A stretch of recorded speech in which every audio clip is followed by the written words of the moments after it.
Sometimes that works, sometimes it don't. Alrighty, kitties. Good morning, and welcome to Daily Miles. I'm not going to be able to see a goddamn thing. A goddamn thing. Do me a solid, smash that like button down below. Definitely helps out the channel. And while you're down there, hit the subscribe button. That would really help me out. Alrighty, onward. I can't see a goddamn thing. On today's agenda, seeing whether or not my shit can get replaced. Courtesy Ford Motor Company. Yay, here we go. When I say I can't see a goddamn thing, that's what I'm saying. I can't see a goddamn thing. I just like saying that. Goddamn. All right, I gotta clear off this window.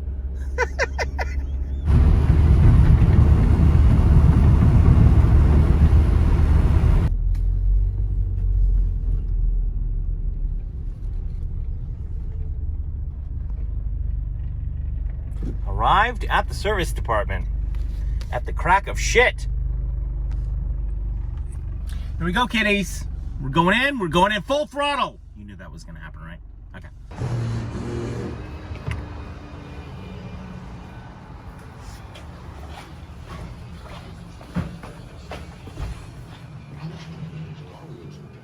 We don't know. What do you mean you don't know? And here I will sit for the next however long. We shall see what we shall see.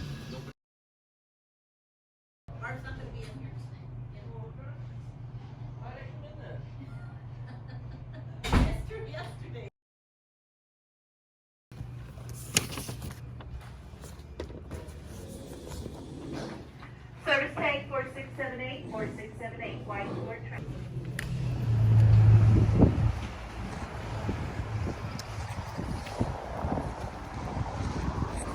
Well, there it is. Apparently, all is well. I don't buy that, but... Hold, please. Apparently, all is well.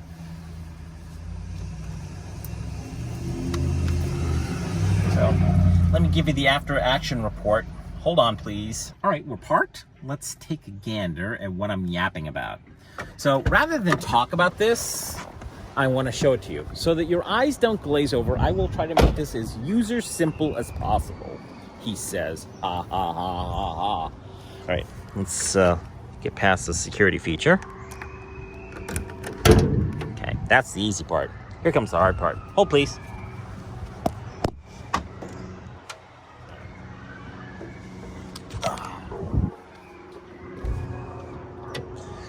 Screaming children, gotta love it. All right, so here's the issue. So you see this black stuff here? My thinking all along is that this has been, that this is power steering fluid. And the reason I say that is because this is the power steering pump right here.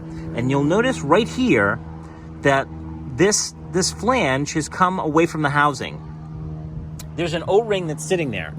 The O-ring hasn't come back, but it's pulling enough pressure away from that it would cause a tiny little, it would cause spillage like what you're seeing right here. And it's right in line with that. But you'll also notice that the serpentine belt is in the same place. So I tend to think that this is power steering fluid. The tech, on the other hand, two techs said to me at this point that that's not power steering fluid. That's oil. And the where it's coming from is right here. So this is the valve cover case. Right under this case is a gasket. That gasket is leaking oil. It's leaking oil probably right here and right there. So right here, there's a tiny little bead of silicone that's supposed to be right here that isn't here. And the reason I know that is because when Larry and I put this thing back together, I remember us not putting that silicone bead back there. So that's probably what's causing the oil leak, which is causing all that oil damage over there. All right, so the upside of this is that This is a $30 part, a $30 gasket. It'll take me about 2 hours to unscrew about 13 bolts and then put them back together. And it's not a huge problem. The other problem that they also mentioned is that right here, unfortunately, I don't think you can see it. You see that right there? Okay, that I believe, I could be wrong, is the timing belt. Is the timing housing. They're also saying that it's leaking oil, that the housing itself, that the gasket that's sitting under that is leaking oil. I don't think so. I think that the oil leak is actually coming right from here. So once I plug this, once I swap this out, I should be good to go. So the upside of this is that, here's the part that you really care about. The upside of this is that this doesn't need to get fixed immediately. All I need to do is just check my oil every once in a while until I can get to a point where I have the tools that I can replace everything. Just check my oil, top up the oil, and I have enough oil at this point that I can do that. So it's not, oh my God, the engine's going to die. It's just not, it's not going to happen. But what does have to happen, in case you're unclear, is that I have to take off the housing, take off the gasket that's sitting there, put on a new gasket, and then place a silicone bead here and a silicone bead here. And that should basically clog everything up. This is about a 2-hour job, basically.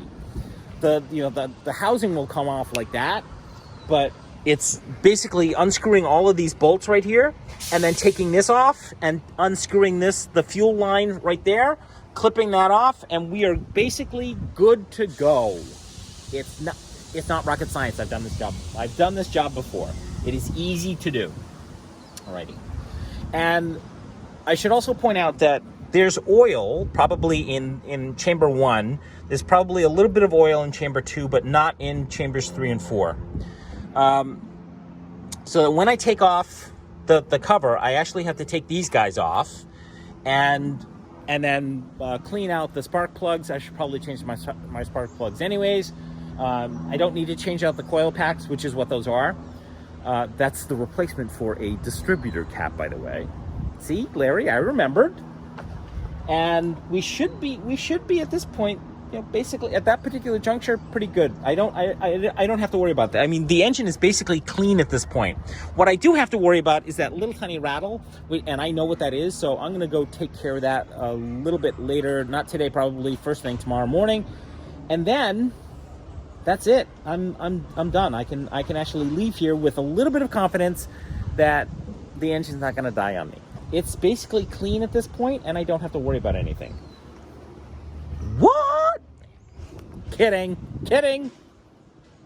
All right, let me close up and then let's finish up the episode.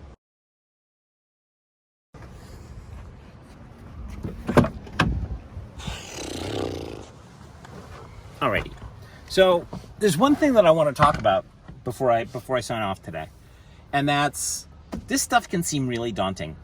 When I first bought the vehicle, and we pulled it into Larry's engine bay or his garage, and we popped the hood, I gotta be honest with you, my eyes glazed over. I went, ah. Larry looked at me like I had 16 heads and said, "Are you all right?" I said, "I'm good. I gotta wrap my head around it." And even though Larry thinks that, and I'm pretty certain of this one, Larry thinks that I'm three sheets short of a full stack because of, that I have these crazy ideas about engines. I actually learned a lot from him. So much so that I don't feel so intimidated by the engine and, hearing bad news about the engine. It just means the only thing that I'm worried about at this point is that I don't have any money to fix anything. Except for maybe that head gasket. Not the head gasket, the valve cover gasket. That's an easy fix. That's like $30. But anything below that, where I actually have to support the engine and hold the engine up, like what Drake did during that last repair with the water pump, that's a monster bit of work that I don't have the tools, but I do have the time and the understanding to pull it apart. I know what has to happen. I knew what had to happen. Not because I've done that work myself, but because I've replaced that serpentine belt myself and gone in there. I knew what had to happen. It's just a fuck ton of work. So I'm not intimidated by doing the work. And some people will look at this and go, I can't even. It's not rocket science. It really isn't. It's just you need to look at this stuff and understand the manuals, the repair manuals, and watch a few YouTube videos. I got news for you. You know, I looked at that. You know, when they told me what the valve cover gasket was leaking, I'm like, wait a second, I pulled that gasket before. But just to be on the safe side, I watched somebody else do the same repair that I'm about to do. Took them, the video was only 25 minutes long. Now that's a skilled repairman. It will take me about 2 hours to do that, because I'm, even though I've taken off that valve cover before, even though I've taken off that gasket before, even though I've replaced it before, even though, even through all that, it's still going to take me 2 hours, and I know that. But still, it's not daunting to me, is what I'm trying to get at. So some people that would be daunting. To me, that's like, okay, I know I can do this. It's not rocket science. It just takes a little time, a little patience, and you can make this and you can make it work. It's just, and you can do the job yourself. You don't need a mechanic to do this, but you do need a skilled mechanic to look at that and say, okay, there's some wonky shit going on there. And I'm really glad that I've now had two mechanics, a Ford qualified mechanic and not a Ford qualified mechanic, essentially corroborate one another, that there's some shit going on there. It needs to get repaired, but it's not mission critical. There you go. Alrighty, kiddies. That is enough yapping from me today. Thanks a bunch for watching. I appreciate your time, your patience, and your patronage. Do me a solid, really. Hit that like button down below. It really does help out the channel. Even you Patreon folks, you really are going to help me out. And while you're down there, hit the subscribe button for more content. Thanks a bunch for watching. Dailee Miles. Bye!